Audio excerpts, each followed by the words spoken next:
Humankind कब से Cosmos से फैसिनेटेड रहा है। हजारों साल से हम तारों को देखते आए हैं, ये सोचते हुए कि इस विशाल यूनिवर्स में हमारी क्या जगह है। एक ऐसा सेलेस्टियल ऑब्जेक्ट जो हमेशा से फैसिनेशन और वर्शिप का सोर्स रहा है वो है सूरज। ये हमारे सोलर सिस्टम का केंद्र है, जो हमारे प्लैनेट को लाइट, वार्मथ और लाइफ देता है। लेकिन क्या होगा अगर सूरज में सीक्रेट्स हैं जो हमारी करंट अंडरस्टैंडिंग से परे हैं? व्हाट इफ यह सिर्फ एक स्टार नहीं है, बल्कि किसी और डिमेंशन का गेटवे है? ये ऐसे इसी कैप्टिवेटिंग ऑलबीट स्पेकुलेटिव नोशन को एक्सप्लोर करता है कि सूरज एक पोर्टल हो सकता है टू अनदर डायमेंशन।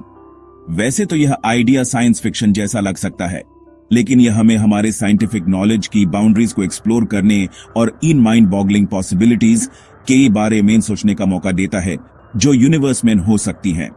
हम थियोरेटिकल फिजिक्स की रियल्म्स में जर्नी करेंगे, डिमेंशंस, वर्म होल्स और ब्लैक होल्स जैसे कॉन्सेप्ट्स को एग्जामिन करेंगे और देखेंगे कि क्या ये कॉन्सेप्ट्स पोटेंशियली सपोर्ट कर सकते हैं इस आइडिया को कि सूरज एक पोर्टल हो सकता है।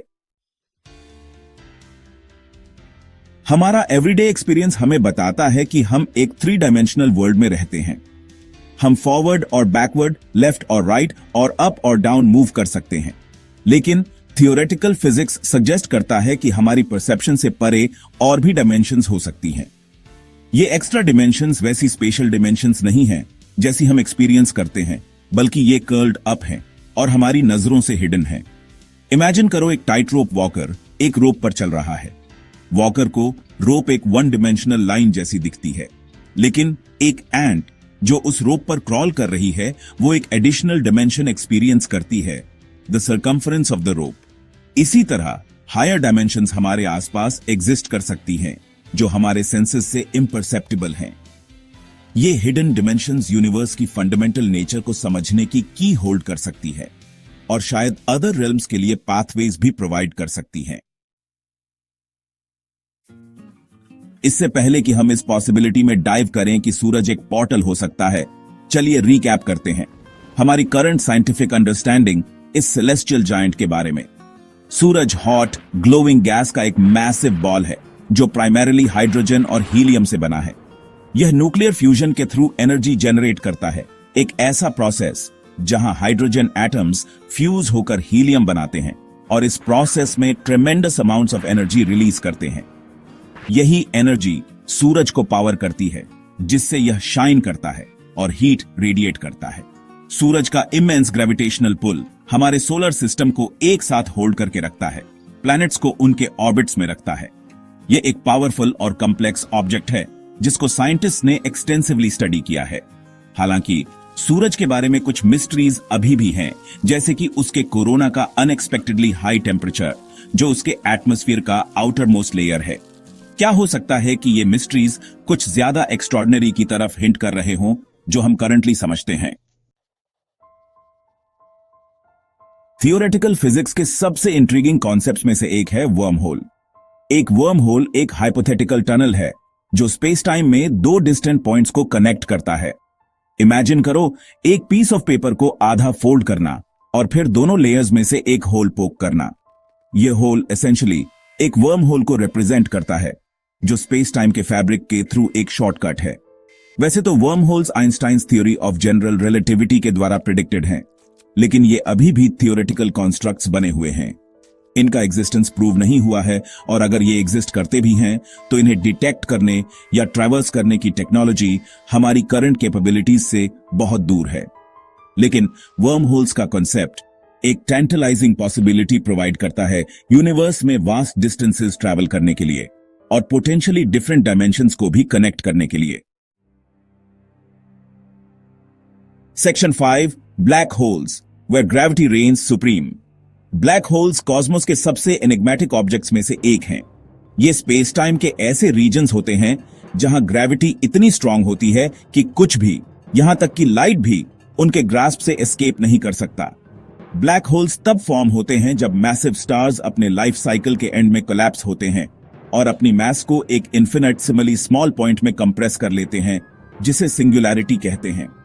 ब्लैक होल की इमेंस ग्रेविटी स्पेस टाइम के फैब्रिक को अपने आसपास वॉर्प कर देती है, जिससे एक रीजन क्रिएट होता है जिसे इवेंट होराइजन कहते हैं।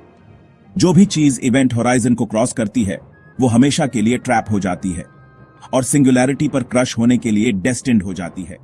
वैसे तो ब्लैक होल्स को अक्सर कॉस्मिक वैक्यूम क्लीनर्स की तरह डिपिक्ट किया जाता है, लेकिन ये गैलेक्सीज और पूरे यूनिवर्स के एवोल्यूशन में भी एक क्रूशियल रोल प्ले करते हैं। Section 6, could the sun be a black hole in disguise? अब बात करते हैं उस चीज के बारे में जिसके बारे में सब सोच रहे हैं। क्या सूरज एक डिस्गाइज ब्लैक होल हो सकता है? छोटा सा जवाब है नहीं। सूरज में इतना मैस नहीं है कि वो एक ब्लैक होल में कोलैप्स हो सके। ब्लैक होल्स हमारे सूरज से कई गुना ज्यादा मैसिव स्टार्स से बनते हैं।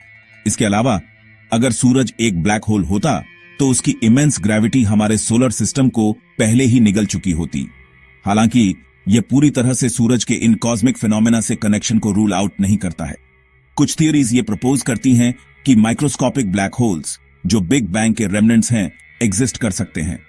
अगर एक माइक्रोस्कोपिक ब्लैक होल सूरज से कोलाइड करे तो थियोरेटिकली यह पॉसिबल है कि यह टेम्पोरेरीली किसी दूसरी डिमेंशन के लिए एक ब्रिज या पोर्टल क्रिएट कर दे। वैसे तो यह हाईली स्पेक्युलेटिव है, लेकिन यह सिनेरियो उन अनएक्सपेक्टेड वेज को हाईलाइट करता है जिनसे यूनिवर्स के बारे में हमारी अंडरस्टैंडिंग लगातार इवॉल्व हो रही है।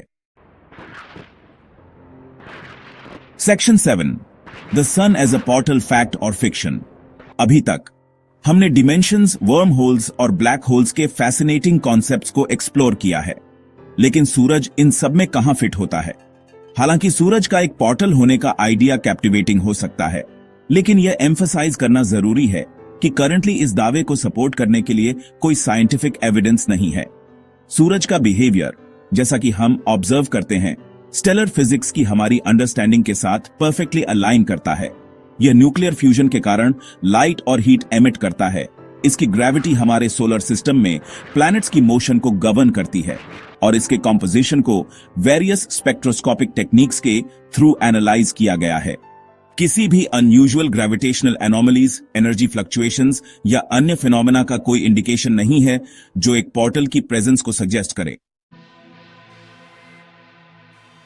Section 8, implications of A solar portal. Scientific evidence की कमी के बावजूद यह सोचना अभी भी इंट्रीगिंग है कि अगर सूरज एक पोर्टल होता तो क्या इम्प्लीकेशंस होते। ऐसी डिस्कवरी यूनिवर्स के बारे में हमारी अंडरस्टैंडिंग में रेवोल्यूशनाइज कर देती और पॉसिबिलिटीज का एक पैंडोरास बॉक्स खोल देती। यह पैरेलल यूनिवर्सेस के एग्जिस्टेंस को इंप्लाई कर सकता है, other dimensions teeming with life, या इंटरस्टेलर ट्रैवल के लिए शॉर्टकट्स भी प्रोवाइड कर सकता है। एक सोलर पोर्टल की डिस्कवरी के प्रोफाउंड फिलोसॉफिकल और एग्जिस्टेंशियल इंप्लीकेशंस भी होंगे। यह कॉस्मोस में हमारी जगह को चैलेंज करेगा, हमें इस पॉसिबिलिटी का सामना करने के लिए फोर्स करेगा कि हमारी रियलिटी कई रियलिटीज में से सिर्फ एक है। यह एडवांस्ड एक्स्ट्रा टेरेस्ट्रियल सिविलाइजेशंस के साथ इनकाउंटर्स का कारण भी बन सकता है, जिन्होंने पहले ही इंटरडिमेंशनल ट्रैवल में महारत हासिल कर ली है। Section 9, the universe, a tapestry of mysteries. जैसे ही हम एक पोटेंशियल पोर्टल के रूप में सूरज की एक्सप्लोरेशन को कंक्लूड करते हैं, यह याद रखना क्रूशियल है कि यूनिवर्स विशाल, रहस्यमय और सरप्राइजेस से भरा है। हालांकि एक सोलर पोर्टल का आइडिया अभी के लिए साइंस फिक्शन के दायरे में रह सकता है, लेकिन यह उन लिमिटलेस पॉसिबिलिटीज की याद दिलाता है जो कॉस्मोस में मौजूद हैं। यूनिवर्स के बारे में हमारी साइंटिफिक अंडरस्टैंडिंग लगातार इवॉल्व हो रही है। जो आज इम्पॉसिबल लगता है वो कल ग्राउंड ब्रेकिंग डिस्कवरी बन सकता है। नॉलेज की परस्यूट और हमारी इनेट क्यूरियोसिटी हमें कॉस्मोस के सीक्रेट्स को अनरैवल करने के लिए प्रेरित करते रहेंगे, हमारी इमेजिनेशन की बाउंड्रीज को पुश करेंगे और हमारे पेल ब्लू डॉट के पार मौजूद ओ इंस्पायरिंग वंडर्स को रिवील करेंगे। If you enjoyed this video, please like, comment and share.